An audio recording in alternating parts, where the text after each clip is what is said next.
Hello, today I'm going to show you how to find factors as part of your maths learning this week. So, we're going to start off with the number 20. Now, I like to call these hanging baskets, and what I'm going to do is I'm going to think of all the numbers that multiply to make the number 20. So I'm going to start nice and easy. I know just the number 1 and 20. And then I'm going to think, okay, what about my 2 times table? Does 2's to go into 20? Yes, it does. 2 times what is 20? 10. So 2 times 10 is 20. Do 3's go into 20? 4's. 4 times 5. Can we think of any others? 5's go into it, but we've already written 5 here. So it means we can't go any higher. So therefore, factors of 20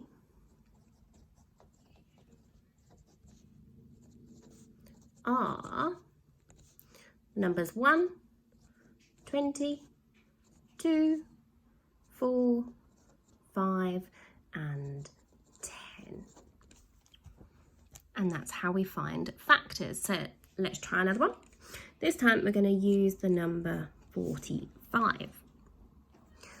Again, let's start nice and easy. I know that 1 times 45 is 45. Is it in the 2 times table? No, because it's an odd number. Is it in the 3 times table? So my 3 times table, 3 times 12 only goes up to 36. So let's think, if 3's went into the 4, that would leave 1 left over. So 3's into 15 goes 5. So yes, 3 times.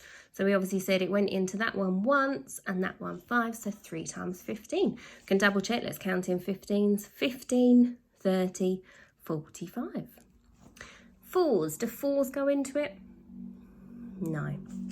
5's, yes, because it ends in a 5, and I know all my numbers that end in a 0 and a 5 are in the 5 times table. How many 5's in 45? You might want to go 5, 10, 15, or you might know your times tables really well and know that 9 times 5 is 45. 10's, no.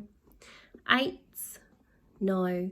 And then we get to our 9, and we've already done our 9. So then we could list factors of 45 are 1, 3, 5, 9, 15, and 45.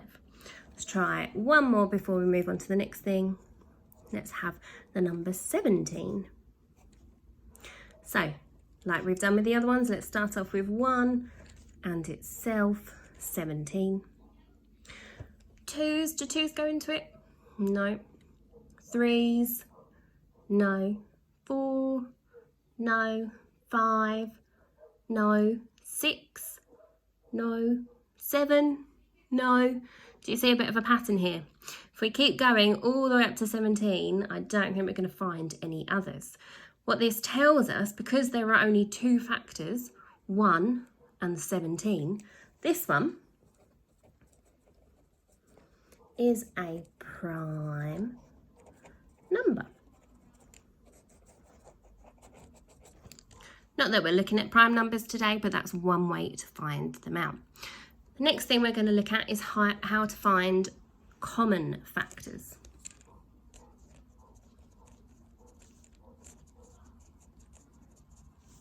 Okay, common factors. So let's take the number 15 and let's find the common factors. No, actually, let's just find the factors for this number to start with. So we're going to do 1 times 15. It's not in the 2 times table. I know it's in the 3 times table. I did it earlier. 3 times 5. 4's don't go into it. 5's we've already done. So that's all the factors for 15. Let's compare that to the number 36. 1 and 36. I know it's in the 2 times table because it ends in a 6, which is an even number. So 2 Now I need to work out how many 2's go into 36. I know 15 2's go into 30, 3 into 6. So 15 plus 3 is 18. So 2 times 18. 3 times table, I know it's 3 times 12. 4's, do 4's go into it? Yeah, 4 times 9. 5's don't go into it. 6's go into it. 6 times 6, because it is a square number. We can't go any higher now because we've almost gone back to our 6's on this side. To find the common factors, we're going to look for any numbers on this side that are on the same on this side. So I can see I've got the number 1 on both sides. I've got the number 3 on both. I don't have 15 or 5 over here, and I don't have any of these numbers over there. So therefore, common factors of 15 and 36 are 1 and 3. Last one we're going to look at is multiples. These are basically a numbers times tables. So we could do our 12 times table and find out all the multiples of 12, 12, 24, 36, 48, well done, 60, 72, and so on. They would all be multiples of 12. We can do this with any number. We could find multiples of 19.